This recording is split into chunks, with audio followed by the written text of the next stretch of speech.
Listen. Oh. We don't mean you harm. Philip, be careful!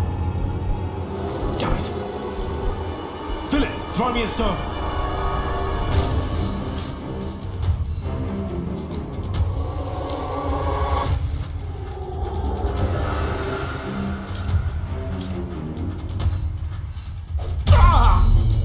Jack, no! It's him. Brother Marcus. Brother Marcus? He took Cuthbert's keys to steal food here from the kitchen. Because of me, Remigius found out.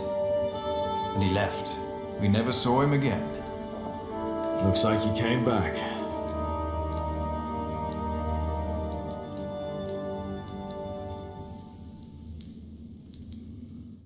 You didn't mean for this to happen. No, but... What about him? Don't be afraid. Ah! Jack! Why did you do that, you animal? I will get the others. No! What? He's just a child. Just a child. Jack forgave the child, just like that. And I forgave him. For that was what he had been when he arrived in Kingsbridge. Just a child. Who was I to judge this man for not confessing earlier what he had done? I had never told his wife, Aliena, that I was responsible for her fate, and for her father's. Even that night, when we all met, I did not dare to tell her.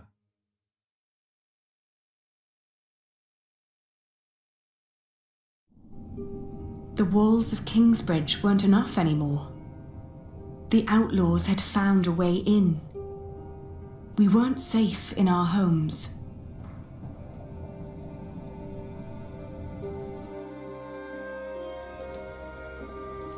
So this is what it has come to. Kingsbridge is under attack.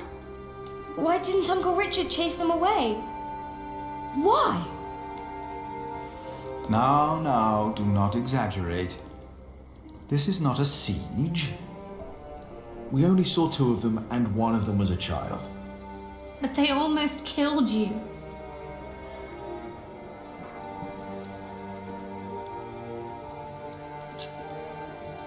They were just looking for food. They didn't mean any harm. It's the drought. It destroyed all the crops. They must eat something. Desperate or not, they're only the vanguard of a full-scale invasion. If we had a decent Earl, the people wouldn't be starving. It is all too easy to blame a desperate child. Forgiveness is much harder. It is.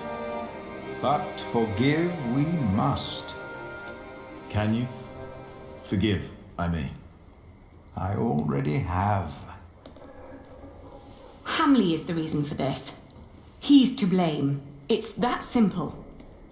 Well, he won't be Earl for long. The Treaty of Wallingford has been signed at last. It's only a matter of time until things change. What treaty? Winchester is in turmoil about this right now. Stephen and Maud have signed the treaty. Maud's son, Duke Henry, is to be crowned the next king.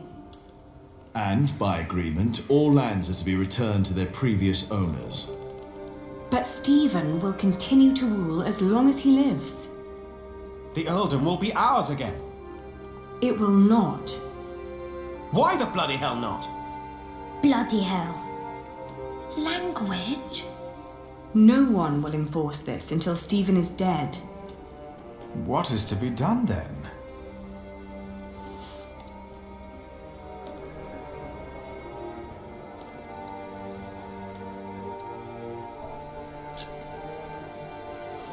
Well, if they're hungry, can't we just give them something to eat? I'll share. We should, and we will, but there are too many to feed them all. We must do something. Well, I cannot sit quietly and wait until Stephen dies of old age. The Treaty of Wallingford is in place. I won't wait for another 17 years. Not when I'm so close to fulfilling the promise I made to my father. You're right, but it wasn't William Hamley who came here last night. It's the outlaws we need to worry about. Well, what do we do about it?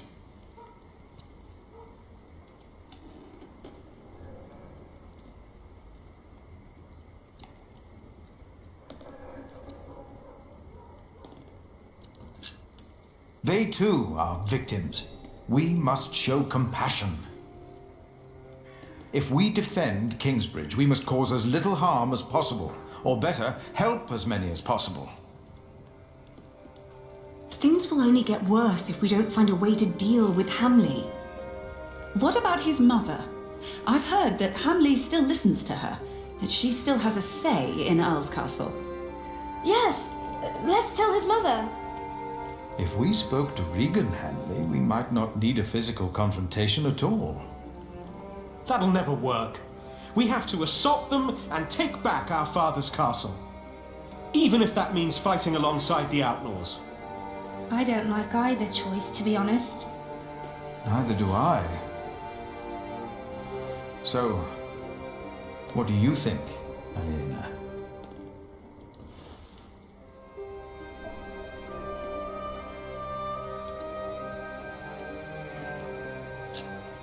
I will talk to the outlaws. Maybe we can find someone who can speak on their behalf. And if there's no one, then we will. I'll ride with you. You won't, Cub. Not with that leg of yours. Your mother is right. Besides, if we all turn up, they might think we mean them harm.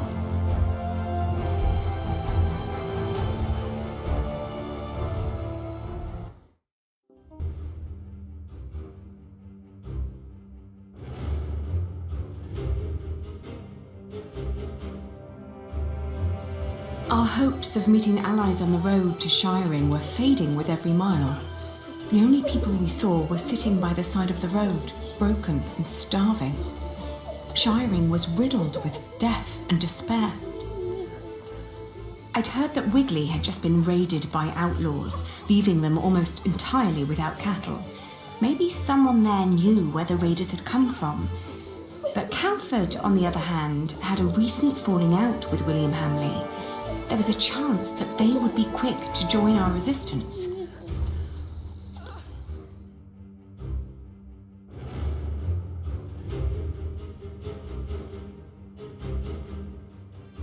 We entered the village. There was a weary young man trying to repair a roof. He pointed toward a ruined mill. Hamley's Mill, he called it, which used to have the right to grind all grain from the nearby villages. That was until a few days ago.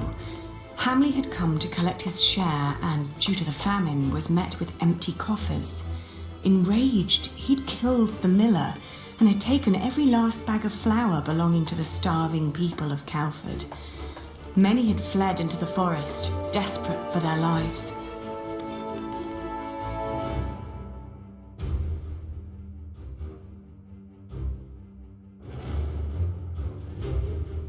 As we reached Wigley, we met a farmer tending to a scrawny chicken. She told us that Hamley had claimed ownership of all their cattle. Shortly after that, the cattle vanished. Raiders had taken it, throwing William Hamley into a fit of rage. Some say they recognized the thieves, neighbors who had once lived among them. They were long believed to be among the dead. Were we really building our hopes on a pack of ghosts?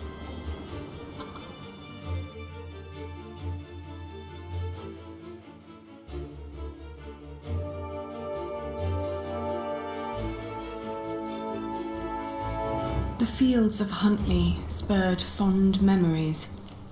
Here I'd negotiated my first deal to transport and sell the farmer's wool.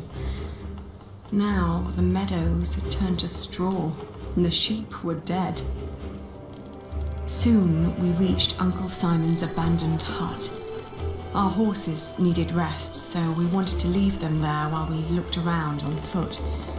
Then I remembered how Richard had been kicked by the man William had paid to catch us, and the horrible sounds he'd made lying there. Inside the hut, I was startled by a hunched figure hiding in a corner, nibbling on a lump of bread. Upon seeing us, the creature's eyes widened like those of a frightened animal. I asked him where he got bread in times like these. Was it stolen? No, I got it from the butcher. The people at Sally's quarry told me to ask the butcher, he blurted out, startled by his own voice. Mistaking our interest for greed, he wolfed down the rest of the bread. Before we could ask more, the frightened man jumped up and fled into the forest. The butcher. Was he the one we were looking for? A leader whom the downtrodden trusted and feared? Maybe we could find him at the quarry the man had mentioned.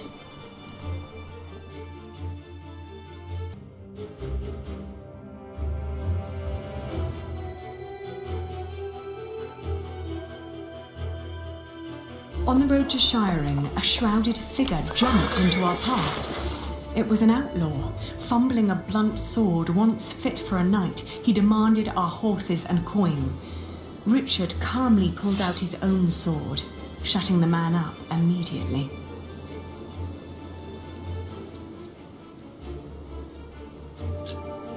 I asked whether they, the outlaws, had a kind of leader I could speak to. His face said it all. A confused, furrowed brow and a wrinkled nose. "We have no leader, we're on our own," he spat out, then ran away as fast as he could. Shiring had been declining for years. Only the cathedral had been growing day by day, looming over the lands. That cathedral seemed to be sucking the land dry. Its presence was malevolent, like a bad omen. To fund the construction, Hamley had expelled countless tenants who were behind on their payments, taking their possessions. This made the impact of the famine even worse than it already was.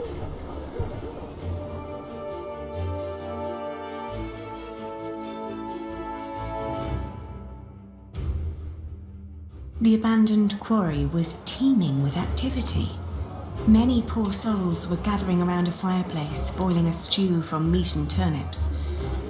It was plain to see that these people weren't held together by blood or profession, but by hunger and desperation. And by their numbers, I thought, that could make them quite dangerous. Were these The outlaws were using a moss-covered cave and little huts as shelter. Through the cave entrance, we could see stacked crates of goods, most likely stolen.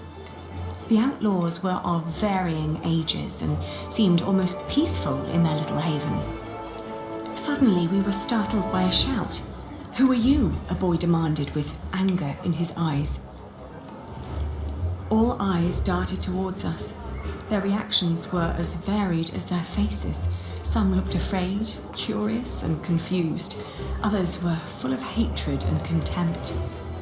"We're not here to hurt you," I explained. "We just want to talk." "Where can I find the butcher?" I asked.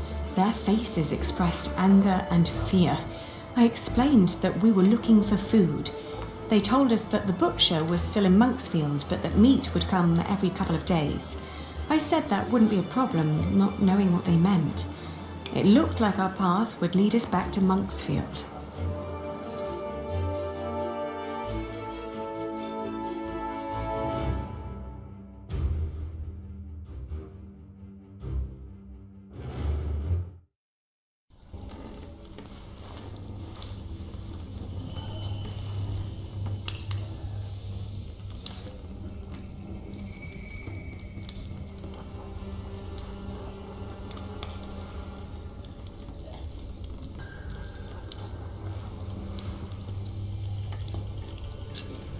We're looking for the butcher.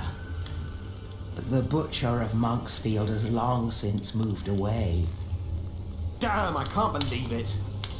No need for cursing, young man. If you bring me an animal, I can prepare it for you. Do people call you the butcher then? Why'd you ask? What do you want? Do you have a lot of outlaws passing by? You don't see it in their faces, dear.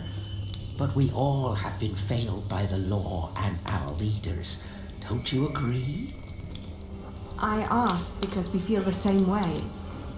And we're looking for a way to make things right again. Is that so? We're looking to build an army to invade Earl's castle and kill Earl William Hamley. Oh my. If it was that easy, someone would have done that a long time ago. The poor souls I meet, they're just simple people. They're not an army.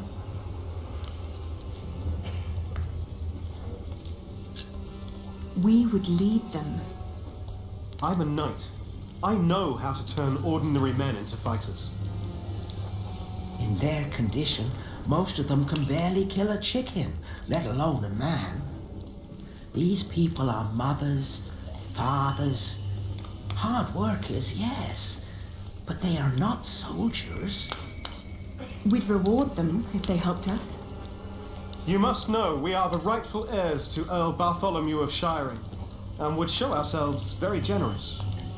So, you're just another pair of nobles who want to use us as pawns in their battle, to die for you. It is the best chance we have. This is a battle for the sake of the people of Shiring, for all of us. It's rubbish. It's what it is. We are offering you a chance to rid the land of Hamley, to fight for your freedom. The last time I saw you, you showed kindness toward that young woman who was with you. I am willing to listen to a good soul, but I won't help you blindly. That woman that was here, that you helped, that was Hamley's wife. His wife, by God. How stupid do you think we are? Right, it's a trap. Well, how can these people put their life at risk if they do not trust you? You are not like us. Yeah. I know.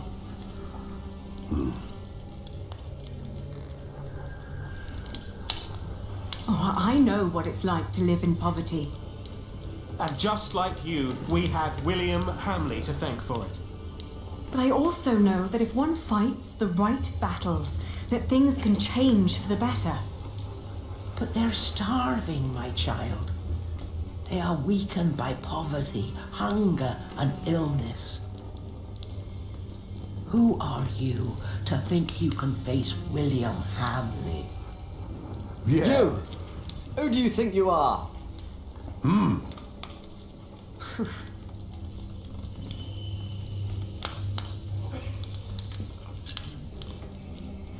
We are the children of Bartholomew, Earl of Shiring.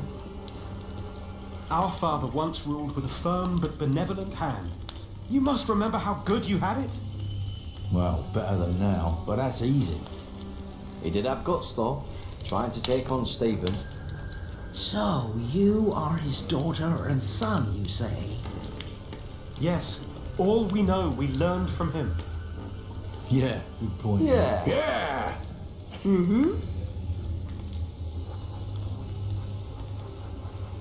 Even if we work together, Hamley is too powerful. You ask us to sacrifice our lives for your noble cause, these people will die.